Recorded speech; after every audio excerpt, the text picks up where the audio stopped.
जय हिंद दोस्तों। आज हम लोग पुनः उपस्थित हुए हैं अपने सेशन को शुरुआत करने के लिए। और आज जो आप लोग के बीच हम लोग रखने वाले हैं वह गति और वेग से संबंधित जो भी न्यूमेरिकल क्वेश्चन बनता है उसे हम लोग देखने का प्रयास करेंगे। क्योंकि आप लोग को पता है कि अगर आप एएलपी का एग्जाम दीजिएगा या आप टेक्नीशियन का एग्जाम दीजिएगा, अगर आप बिहार पुलिस के एग्जाम में बैठते हैं तो ये सब प्रकृति के एग्जाम में आपको न्यूमेरिकल 1 से 2 क्वेश्चन रहता है किसी भी एग्जाम में। तो आप लोग इस तरह से धीरे धीरे करके आपको 5 से 10 न्यूमेरिकल प्रतिदिन प्राप्त हो जाएगा। तो आप लोग इसे देखने का प्रयास कीजिएगा और आराम से आपका एग्जाम में क्वेश्चन बन जाएगा। और अधिकतर बच्चा क्या करता है कि न्यूमेरिकल देख के उसे सीधा छोड़ देता है कि ये न्यूमेरिकल है, हमसे नहीं बनेगा, हम नहीं जानते। लेकिन नहीं, अगर आपसे बनने लगेगा तो सबसे आसान प्रश्न आपको न्यूमेरिकल ही लगेगा। इसीलिए आप लोग धीरे धीरे इस तरह से रिकॉल कीजिएगा। तो आज जो हम लोग देखने वाले हैं गति और वेग से संबंधित लगभग आपको 8 से 10 प्रश्न हम अभी करने वाले हैं इस सेशन में। और 8 से 10 प्रश्न जो रहेगा वह सिर्फ सूत्र के आधार पर रहेगा, क्योंकि आपको पता है गति और वेग में जो आपका फॉर्मूला लगता है आपके पास, हम एक बार रिकॉल करवा देते हैं, उसके बाद धीरे धीरे अपने प्रश्नों को हल करने का प्रयास करेंगे। तो आपको हम बता देते हैं, एक सूत्र होता है v बराबर u प्लस at और दूसरा होता है आपका s बराबर ut plus half at square. उसके बाद फिर तीसरा जो होता है वो होता है v स्क्वायर बराबर u स्क्वायर प्लस 2as। यानी यहाँ पर प्लस माइनस आप सब जगह लगा सकते हैं। आपको ये 3 सूत्र बताए थे।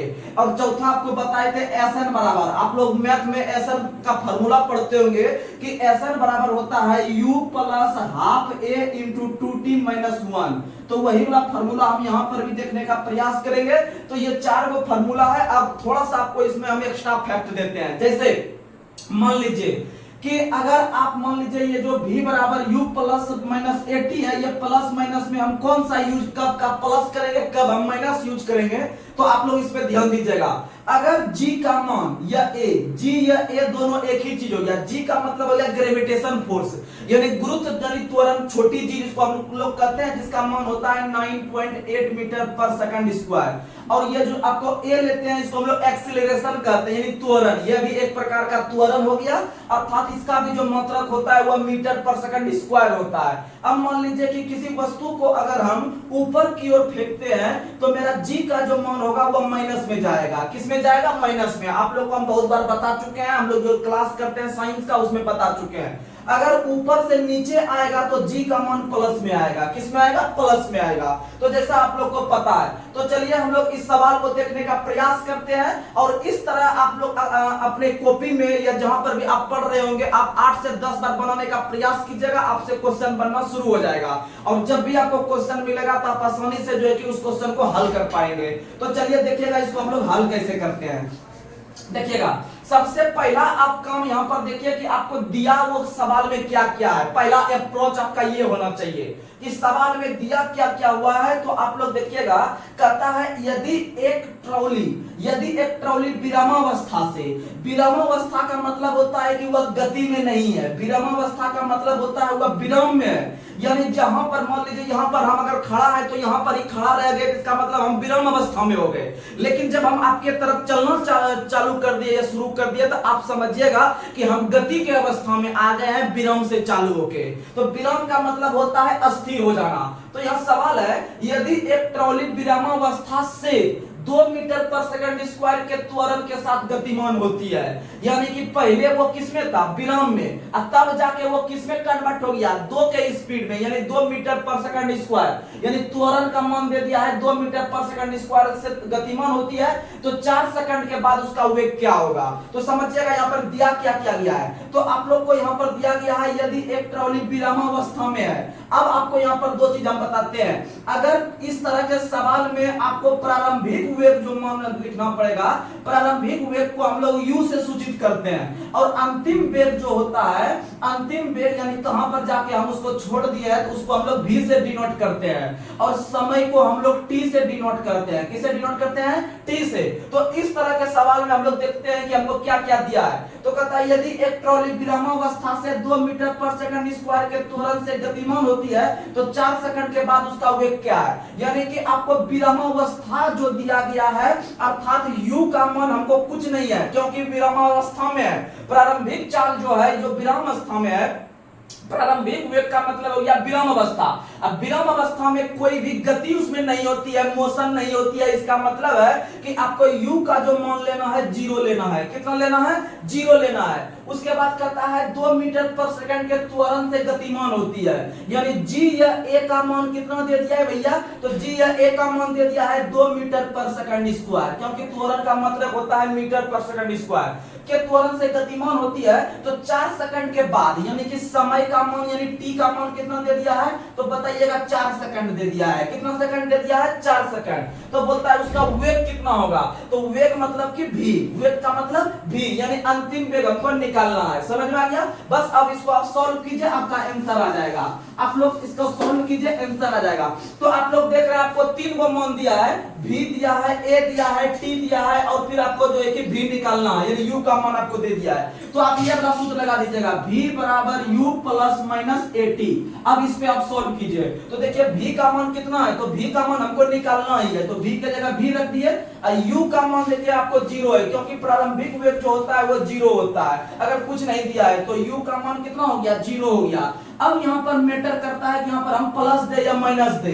तो अब यहाँ पर देखिए कि हमको सवाल पढ़ने के बाद हमको पता चलता है कि ना तो वस्तु को नीचे से ऊपर भेज रहे हैं, ना तो ऊपर से नीचे आ रहे हैं। और यह जो वस्तु चल रहा है ट्रॉली, यह एक समान गति में चल रहा है, रोड पे चल रहा है या सड़क पे चल रहा है। तो इसका मतलब यहाँ पर गति जो लेना है आपको प्लस में लेना है। किस में लेना है? प्लस में। लेकिन अगर कोई पत्थर को अगर हम ऊपर भेजते तो इसकी गति चल जाता माइनस में। अगर कोई छत पर से कोई पत्थर अगर नीचे फेंकते तो इसकी गति आ जाता प्लस में। लेकिन यहाँ पर एक समान रेट से चल रहा है, अगर इस तरह का ऊपर नीचे वाला कंडीशन नहीं है तो आप इसको प्लस में लेके चलिएगा। प्लस दे दिए। अब a का मान, तो a या g का मान कितना दिया है? तो 2 दिया है, तो 2 लिख देंगे। उसके बाद फिर गुना है तो गुना दे देंगे। t का मान कितना दिया है? 4 सेकंड। आप इसको 4 से गुना कर दीजिए। अब इसको सॉल्व कीजिए, आंसर आएगा। तो देखिए v बराबर हो गया आपका 0 है तो 0 लिख दिए। अब प्लस 4 गुना कितना हो गया? 8, यानी 0 प्लस 8 कितना हो गया? 8। अर्थात जो आपका v का मान आया यानी जो आपका अंतिम वेग आया है वो आपका 8 मीटर आया है, 8 आया है। लेकिन बच्चा यहां तक तो निकाल लेता है 8, लेकिन लास्ट में जाकर गलती कर देता है। उसका यूनिट अगर पता नहीं रहता है तो वो नहीं बना सकता है। तो देखिएगा कहता है उसका वेग, वेग का मतलब होता है मीटर प्रति सेकंड। तो आप आराम से 8 मीटर प्रति सेकंड मार दीजिए। देखिए पहला ऑप्शन में दिया है 8 मीटर पर सेकंड स्क्वायर। आप इसको नहीं बना सकते हैं, 8 मीटर पर सेकंड स्क्वायर को आप नहीं बना सकते हैं, क्योंकि मीटर पर सेकंड स्क्वायर जो होता है यह त्वरण का मतलब होता है। आपको पूछ रहा है वेग, तो वेग का मतलब मीटर पर सेकंड होता है। इसीलिए याद रखिएगा 8 मीटर पर सेकंड इस सवाल का आंसर हो गया। आप लोग इस तरह का सवाल जो है कि और भी आप लोग के बीच हम रख रहे हैं, धीरे धीरे जो है कि आप लोग बनाने का प्रयास कीजिएगा, आपसे आराम से आंसर बनेगा। तो चलिए हम लोग अगला सवाल पे ध्यान देते हैं। अगला सवाल थोड़ा सा अच्छा सवाल है, आप लोग इस पे थोड़ा सा गौर करने का प्रयास कीजिएगा। अगर आप इस तरह के लेवल का अगर सवाल बना लेते हैं तो अगले आपको एएलपी टेक्नीशियन में आपको किसी प्रकार का दिक्कत नहीं होगा, या फिर आपको जिस भी एग्जाम में, आजकल का क्या रूल है कि कोई भी एग्जाम में 1-2 न्यूमेरिकल फिजिक्स या केमिस्ट्री का डाल दिया जाता है, तो आप लोग धीरे धीरे इसे रिकवर करने का प्रयास कीजिएगा। एसआई वाले छात्र भी जितने हैं या बिहार पुलिस के जितने छात्र हैं, या आपका आरपीएफ का एग्जाम दीजिएगा या रेलवे के अंतर्गत कोई भी एग्जाम दीजिएगा, एनटीपीसी वगैरह, तो आप लोग के लिए बहुत ही मददगार होगा। आप लोग इसे ध्यान से समझने का प्रयास कीजिएगा। तो देखिएगा क्वेश्चन कहता है, एक बार पढ़ लीजिए पहले क्वेश्चन। एक रेलगाड़ी विरामावस्था से 5 मिनट में उसकी गति 90 किलोमीटर प्रति घंटा हो जाती है, यह मानते हुए कि त्वरण समान है, तो रेलगाड़ी द्वारा उसी समय में तय की गई दूरी कितनी है। तो हम देख रहे हैं कि हमको निकालने के लिए क्या बोल रहा है? दूरी। और आपको पता है कि दूरी निकालने का जो आपको फार्मूला बताया है, क्या बताया है, तो आप लोग एक बार रिकॉल कर लीजिए। दूरी निकालने के लिए यानी s बराबर होता है ut plus half at square, ut plus half at square. तो अगर हमको इतना चीज दिया रहेगा तभी तो हम s का मान निकाल पाएंगे। तो पहले आप एक साइड में लिख लीजिए कि हमको दिया वो क्या क्या है। तो देखिएगा यहाँ पर कहता है एक रेलगाड़ी विरामावस्था से, यानी कि विरामावस्था का मतलब प्रारंभिक चाल, प्रारंभिक चाल का मतलब u, u का मान कितना ले लेंगे? 0 ले लेंगे, क्योंकि विरामावस्था का मतलब 0 होता है। उसके बाद 5 मिनट में, इसका मतलब टाइम का मान कितना दे दिया है? 5 मिनट। इसको लेना है हमको सेकंड में, तो 5 को 60 से गुना करेंगे तो 5 छक्के 30 यानी 300 सेकंड हो गया। 300 क्या हो गया? सेकंड हो गया। उसके बाद उसकी गति 90 किलोमीटर प्रति घंटा हो जाती है। गति कम हो जाती है यानी अंतिम गति, यानी या फिर अंतिम वेग जो हो जाता है वह 90 किलोमीटर प्रति घंटा हो जाता है। इसको आप 5/18 से जब गुना कीजिएगा तो आप छोटा रूप में आ जाएगा। तो देखिए 18 पंचे 90, 25 यानी अंतिम वेग जो आ गया वो आ गया 25 मीटर प्रति सेकंड। आपको इसका मान दे दिया, यानी u का मान पता चल गया, t का मान पता चल गया, v का मान पता चल गया। तो बोलता है कि उसी यह मानते हुए कि त्वरण समान है, यानी हमको त्वरण का मान चाहिए। किसका मान चाहिए? त्वरण का मान निकालेंगे तभी यहाँ पर हम जो है कि a का मान यहाँ पर फिट कर पाएंगे। लेकिन यहाँ त्वरण का मान हमको नहीं दिया है, तो हमको एक त्वरण की आवश्यकता है। अगर त्वरण का मान हम निकाल लेते हैं तो आराम से हम इस सवाल को फिट कर देंगे इस सूत्र पे, मेरा काम बन जाएगा। तो देखिएगा हमको u का मान a का मान निकालना है, तो हम ये फार्मूला लगा देंगे आपका v बराबर u प्लस at, v बराबर u प्लस at। यहाँ से मेरा a का मान बाहर आ जाएगा, और जब a का मान बाहर हो जाएगा तो हमको सब चीज मिल जाएगा। हमको v का मान मिल गया है, हमको a का मान मिल जाएगा, तो हमको सूत्र फॉलो हो जाएगा। तो समझिएगा v बराबर u प्लस at। तो v का मान भैया कितना है? तो v का मान आपका कितना निकला है? 25 निकला है। बराबर u का मान कितना है? 0 है, यानी प्रारंभिक वेग का मान कितना है? 0 है। और a का मान तो हमको निकालना ही है, और t का मान कितना दिया है? तो वो t का मान दिया है 300 सेकंड। कितना दिया है? 300 सेकंड। तो इसका मतलब यहाँ पर आप देख सकते हैं 25 बराबर 0 प्लस 300a, 300a। अब देखिए ये 0 को इसमें जोड़ेंगे तो आपका 0 ही रहेगा। अब यहाँ पर कितना हो गया? 25 बराबर हो गया 300a, 25 बराबर 300a, या फिर a बराबर हो गया 25/300। a बराबर कितना हो गया? 25/300। और a को हम लोग सूचित करते हैं मीटर पर सेकंड स्क्वायर से, क्योंकि a जो होता है वह एक प्रकार का त्वरण होता है, आप लोग को पहले भी बता चुके हैं। तो अब देखिए आप इस सूत्र को फॉलो कीजिए, यहाँ पर आपका सवाल बन जाएगा। तो देखिए s बराबर ut plus half at square, तो s बराबर लिख देते हैं। अब ये सूत्र बैठाइए, u का मान कितना है? 0 है, 0 कर दिए, प्लस आपका t का मान कितना है? 300 सेकंड, तो 300 लिख दिए। u t प्लस यानी कि s बराबर होता है ut, यानी ये दोनों आपस में क्या हो जाएगा? गुणा में। s बराबर हो जाएगा ut प्लस हाफ a का मान कितना दिया है? तो a का मान अभी तुरंत हम निकाले हैं। कितना निकाले हैं भैया? तो यहाँ पर निकाले हैं 25/300। कितना निकाले हैं? 25/300। अब देखिए s बराबर हो गया ut plus half a t square, तो t का मान कितना निकला है? 300। अब 300 का स्क्वायर का मतलब हो गया 300 गुना 300, 300 गुना 300। अब आप इसको यहाँ से कटाइए, तो देखिए 300 से 300 क्या हो गया? कैंसिल हो गया। अब इसको 2 से कटाइए, 2 से कितना बार में कटेगा? 150 बार में। कितना बार में कटेगा? 150। तो उसके बाद हम लोग देखते हैं कि s बराबर अब मेरा सब बैठ गया, हम कटा भी दिए यहाँ। तो ये दोनों को जब गुणा करेंगे तो मेरा 0 मान आएगा, प्लस ये इसको गुणा कीजिए, यानी कि इधर मेरा सब चीज कट गया, यानी 25 गुना 15, 25 गुना 15, यानी 25 गुना 15 अगर करते हैं तो 25 दही 250 होता है, और फिर 250 यानी 1 0 कर दीजिए, और 25 पंचे 125 होता है, यानी 1250, 0 5 5 2 7 2 1 3, यानी 3750। यानी इसको आप सीधा लिख सकते हैं, s का वैल्यू आ गया 3750। कितना आ गया? 3750 जो आया ये मेरा मीटर में आया। किसमें आया? मीटर में। लेकिन हम देख रहे हैं कि ऑप्शन मेरा किसमें है? किलोमीटर में। तो इसको हम किससे भाग दे देंगे? 1000 से। किससे भाग दे देंगे? 1000, यानी 1 0 कैंसिल, 2 0 है तो ये पॉइंट के बाद 2 को यहाँ पर कर देंगे पॉइंट, यानी 3.7 किलोमीटर, 3.75 किलोमीटर आपका करेक्ट आंसर है। आप लोग इसे रिवीजन के तौर पर आप रिवीजन कीजिए, आपको बनाने के लिए आ जाएगा और अच्छा से एग्जाम में नंबर भी आएगा।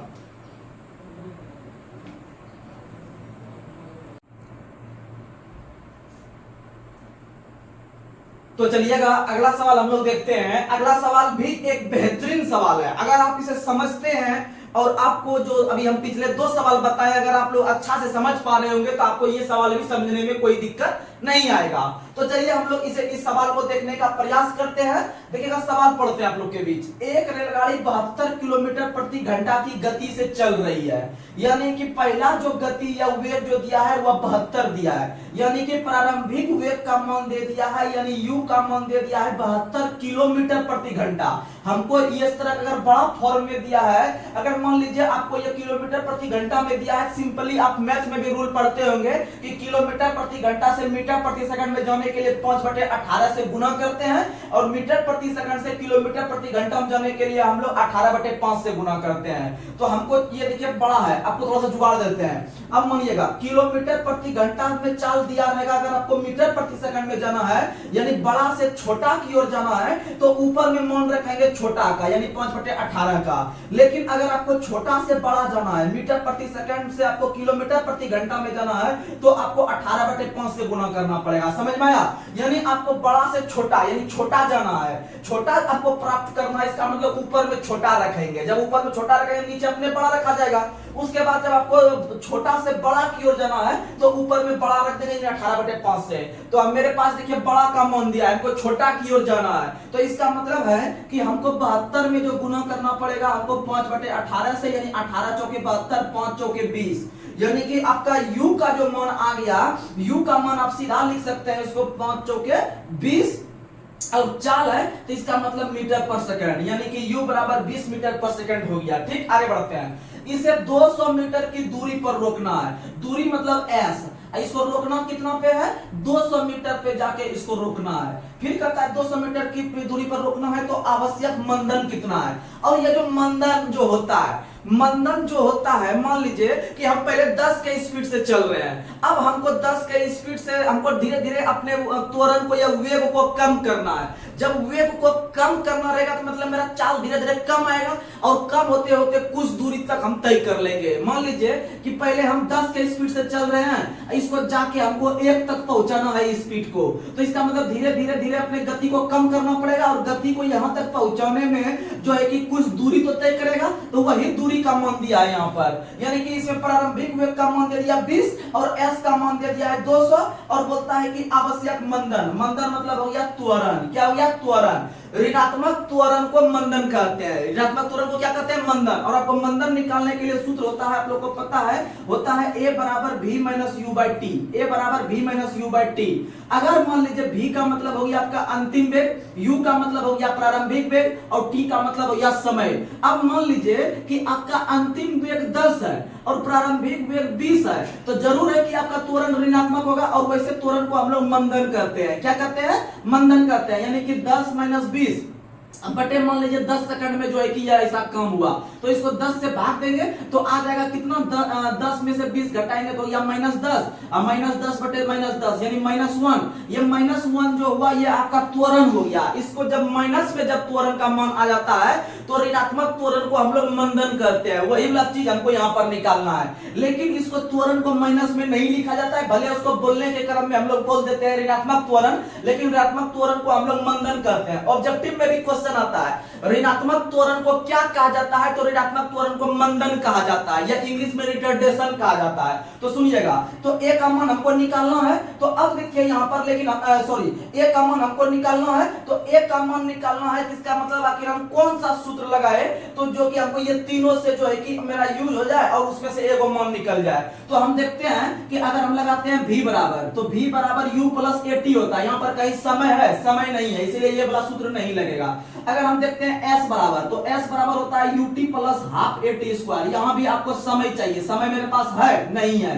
फिर अब बचा मेरे पास एक और सूत्र बताए हैं, v स्क्वायर बराबर u square plus 2as, v square बराबर u स्क्वायर प्लस 2as। तो हम देख रहे हैं मेरे पास s का भी मान है, u का भी मान है और a का मान यहाँ पर हमको निकालना है तो a के जगह a रख देंगे, मेरा काम बन जाएगा, मेरा काम बन जाएगा। तो सुनिएगा, तो आप ये सूत्र लगा दीजिए, v स्क्वायर बराबर u स्क्वायर प्लस 2s। यहाँ प्लस काहे दे रहे हैं, क्योंकि ये ना तो ऊपर का बात कर रहा है ना नीचे का बात कर रहा है, एक समान गति से रोड पे चल रहा है गाड़ी। तो v स्क्वायर, तो v का मान कितना है भैया, तो v का मान अब देखिए यहाँ पर एक रेलगाड़ी 72 किलोमीटर प्रति घंटा की गति से चल रही है तो इसे 200 मीटर की दूरी पर रोकना है तो आवश्यक मंदन। तो u का मान यानी प्रारंभिक वेग का मान 20 आ गया। जब प्रारंभिक वेग का मान 20 आ गया तो इसको हमको जाके रोकना है अंतिम में, तो इसका मतलब जो अंतिम वेग होगा, अंतिम वेग को हम जीरो कर लेंगे, अंतिम वेग को क्या कर लेंगे, जीरो कर लेंगे। तो जीरो का स्क्वायर करेंगे तो जीरो ही होगा, बराबर u स्क्वायर। तो u का मान कितना है 20, 20 गुना 20, 20 20 400 प्लस 2 हो गया सूत्र से, और a का मान हमको निकालना ही है, a रख दिए, और s का मान कितना है 200, s का मान कितना है 200 गुना कीजिए तो ये हो गया आपका 400 प्लस 2a 2 दूना 400, सीधा कर दीजिए 2a गुना 200 यानी हो गया ये 400a, कितना हो गया 400a, 400a हो गया। तो ये हो गया आपका 0 बराबर। तो अब इसको जोड़िए, तो अब देखिएगा ये 400a है, ये 400a को या फिर आप 400 को इधर ला दीजिए, तो 400 को इधर अगर लाइएगा 0 में तो ये साइड में प्लस है, ये साइड लाएंगे तो माइनस हो जाएगा, तो ये हो जाएगा -400। क्या हो जाएगा -400 बराबर 400a। तो अब देखिए a बराबर क्या हो जाएगा, तो -400 बटे 400 यानी ये 2 0 2 0 यानी कि कट गया एक बार में, यानी मेरा आंसर आया -1। लेकिन आपको ऑप्शन में -1 नहीं मिलेगा। आपको पता है कि ऋणात्मक त्वरण को हम लोग माइनस में डिनोट नहीं करते हैं, 1 ही लिखेंगे। लेकिन मेरा आंसर हकीकत में -1 आ रहा है, लेकिन आपको -1 नहीं लिखना है क्योंकि ऋणात्मक त्वरण को हम लोग माइनस में डिनोट नहीं करते हैं, सीधा इसको बोल देते हैं मंदन। क्या बोल देते हैं, मंदन। तो याद रखिएगा ये हो गया आपका 1 मीटर पर सेकंड स्क्वायर। तो आप आंसर देखिए कहां है, एक यहां पर। आपको यूनिट पे ध्यान देके मारना है, हड़बड़ करके नहीं मारना है। यानी 1 मीटर पर सेकंड स्क्वायर इस सवाल का करेक्ट आंसर हो गया। तो जैसा कि आप लोग को पता है कि आपको सूत्र याद रखना है और फिर आपको क्या क्या दिया गया है उस आधार पे आप अप्रोच लीजिए, आपका सवाल का आंसर आ जाएगा। तो चलिए हम लोग अगला सवाल देखने का कोशिश करते हैं। हम लोग चौथा नंबर सवाल, अगर आप लोग डेली बेसिस पे अगर 4 भी न्यूमेरिकल या 5 न्यूमेरिकल अगर बना लेते हैं तो आप लोग समझिए कि एग्जाम आते आते आपके पास सफिशिएंट नॉलेज हो जाएगा न्यूमेरिकल बनाने के लिए। आप लोग के लिए हम लोग हर एक चैप्टर से केमिस्ट्री का, अभी हम फिजिक्स का पहले कवर करेंगे, आपको न्यूमेरिकल में लगभग 5-6 न्यूमेरिकल डेली देंगे। उसके बाद फिर आपको केमिस्ट्री का न्यूमेरिकल बताएंगे। तो आप लोग आराम से रहिएगा और आपको जो है कि एग्जाम से संबंधित जो भी क्वेश्चन देगा क्वेश्चन बनेगा, टेंशन नहीं लीजिएगा। तो सुनिएगा क्वेश्चन देखिए, इस बस आपको खाली इस गति और वेग में आपको 3-4 सूत्र याद रहना चाहिए, आपका आराम से कम बन जाएगा। तो देखिएगा, स्थिर अवस्था से शुरू होने के बाद, यानी आपको पढ़ लेना एक बार क्वेश्चन पहले। स्थिर अवस्था, अच्छा स्थिर अवस्था, तो तुरंत दिमाग रखना है कि u का वैल्यू कितना हो जाएगा 0, यानी u को कहते हैं हम लोग प्रारंभिक वेग। तो प्रारंभिक वेग यानी स्थिर अवस्था से शुरू होने के बाद एक सीधी रेखा में 3 मीटर पर सेकंड स्क्वायर के त्वरण से, त्वरण को a से डिनोट करते हैं, इसका मान दे दिया है 3 मीटर पर सेकंड स्क्वायर और u का मान दे दिया है 0 मीटर पर सेकंड। ठीक है, त्वरण से 8 सेकंड तक गति करती है, यानी t का मान कितना दे दिया है भैया, 8 सेकंड दे दिया है, गति करती है। इस समय के दौरान नाव द्वारा तय की गई दूरी कितनी है, यानी s का मान निकालना है। तो s बराबर होता है ut plus half at square, ut plus half at square, जैसा कि आप लोग को पता है। तो s का मान निकालना है तो s के जगह s रख देते हैं। u का मान कितना है 0, और 0 में आपको t का मान कुछ भी रहे तो हमको t का मान कितना कर देना है 0, क्योंकि 0 गुना t करेंगे 0 हो जाएगा, प्लस हाफ का मान हाफ हो गया। a का मान कितना दिया है भैया, तो a का मान 3 दिया है, और फिर t का मान कितना दिया है, t का मान 8 का स्क्वायर करेंगे 8 64। अब आप इसको कटा दीजिए, तो देखिए 2 से ये कट जाएगा, तो 2 से कितना बार में कटेगा, 32 बार में, 32 दूना 64। अब 32 किया कितना हो गया 96, यानी कि तय की गई दूरी यानी s का मान हो गया 96 मीटर। कितना हो गया 96 मीटर। तो आप लोग ऐसे याद रखने का प्रयास कीजिएगा, आराम से 1 नंबर टिक कीजिए, आपका आंसर सही होगा।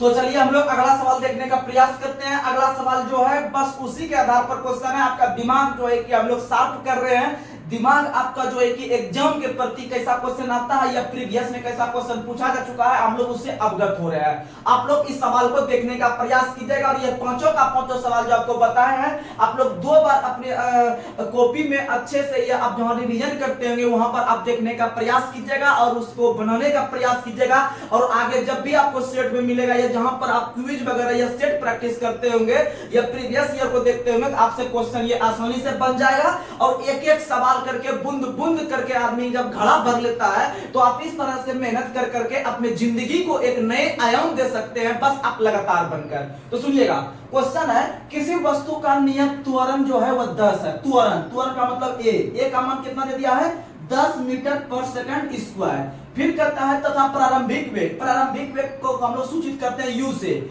u का मान कितना दे दिया है, तथा प्रारंभिक वेग दे दिया है 100 मीटर पर सेकंड। फिर कहता है कितने समय बाद, यानी हमको कि t का ही मान निकालना है, कितने समय बाद इसका वेग जो हो जाएगा वह दुगना हो जाएगा। तो पहले भैया इसका वेग कितना था, पहले इसका वेग 100 था, अब जो इसका वेग होगा लास्ट में जाके वो इसका दुगना होगा यानी 200 हो जाएगा। कितना हो जाएगा 2, क्योंकि बोल रहा है कि इसका प्रारंभिक वेग 100 है, तो कितने समय बाद इसका वेग 2 गुना हो जाएगा, तो पहले 100 था अब 2 गुना होगा तो ये 200 हो जाएगा। तो इसका मतलब अंतिम वेग को सूचित करते हैं v से, और v का मान कितना होना चाहिए भैया, तो 200 मीटर पर सेकंड होना चाहिए। बस आपके पास जब इस तरह का सूत्र आ गया आपके पास, तो आपको पता है, जब आपको इतना चीज आप एक जगह कलेक्ट करके लिख लिए, तो आपको 3 सूत्र इधर आपको पता है। एक होता है v बराबर u प्लस at, एक होता है s बराबर ut plus half at square, वहीं एक होता है आपका v स्क्वायर बराबर u square plus 2as, v square बराबर u स्क्वायर प्लस 2as। तो देखिए यहाँ पर s वगैरह तो कहीं दिख नहीं रहा है, तो इसलिए ये सूत्र नहीं चलेगा। यहाँ पर आपको टाइम दिख रहा है, a का मान दिख रहा है, u का मान दिख रहा है, अर्थात आपको दूरी यहाँ पर दिख रहा है, इसका मतलब दूरी हमको नहीं चाहिए, तो ये भी खत्म है। v बराबर u प्लस at, तो हमारा ये वाला सूत्र फॉलो होगा, आराम से इसको बैठाइए, आपका आंसर आ जाएगा। तो देखिए v का मान कितना है 200, तो 200 बराबर यानी v बराबर u प्लस at, v बराबर हम सूत्र लगा रहे हैं u प्लस at लगा रहे हैं, तो v का मान हो गया 200, u का मान कितना लेंगे, तो u का मान ले लेंगे 100, प्लस है प्लस दे दिए, a का मान कितना है 10, फिर गुना है तो गुना दे दिया, t का मान कितना है, तो t का मान हमको निकालना ही है। तो अब इसको आप सॉल्व कीजिए, तो ये हो गया 200 बराबर 100 प्लस 10t हो गया। अब 100 को इस साइड भेजिएगा तो यहाँ पर आ जाएगा 100, अब बराबर हो गया 10t, एक जीरो से एक जीरो कटाइए, यानी t का मान कितना आ गया 10, ये t का मान 10, समय को हम लोग सूचित करते हैं सेकंड से, यानी इसका सवाल का आंसर क्या आ गया 10 सेकंड, क्या आ गया 10 सेकंड। तो चलिए इस सवाल का करेक्ट आंसर क्या हो गया 10 सेकंड। तो आप लोग इसी तरह से 5-6 न्यूमेरिकल करके आपको अच्छा अच्छा कंटेंट मिलेगा, लगभग हर एक चैप्टर को फॉलो करने का प्रयास करेंगे। अब आप लोग इसे 5 बार 10 बार बना के जो है कि आराम से आप प्रीवियस उठाइएगा, आपसे क्वेश्चन बनना चालू हो जाएगा। तो चलिए आज के सेशन को हम यहीं पर समाप्त कर रहे हैं, तब तक के लिए जय हिंद जय भारत।